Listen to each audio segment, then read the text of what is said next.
মহাদেব। শুরু করছি 11 তারিখের দিনপঞ্জিকা। 11 তারিখ হচ্ছে বুধবার।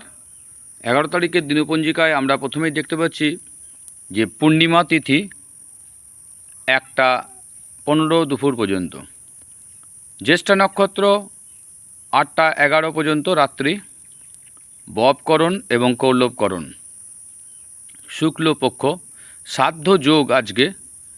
আর আজকে সূর্যোদয় হচ্ছে ভোর 5টা 22 মিনিটে, সূর্যাস্ত হচ্ছে সন্ধ্যা 7টা 18 মিনিটে।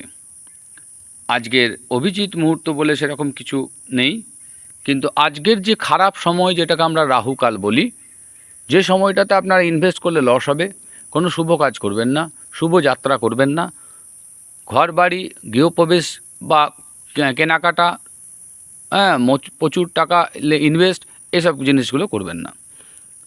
তো এই সময়টা হচ্ছে আমরা রাহুকাল বলি, সেই সময়টা আজকে পড়েছে দুপুর 12টা 20 মিনিট থেকে দুপুর 2টো 5 মিনিট পর্যন্ত। আজকের কালবেলা পড়েছে সকাল 6টা 18 মিনিট থেকে সকাল 7টা 14 মিনিট পর্যন্ত। আজকে কোন কোন রাশি চন্দ্রবলম আছে, বলবান, তা সেগুলো হচ্ছে বৃষ রাশি, মিথুন রাশি, কন্যা রাশি, বৃশ্চিক রাশি, মকর রাশি, কুম্ভ রাশি। অর্থাৎ এইসব রাশিগুলো আজকে ফল ভালো হবে। ধন্যবাদ।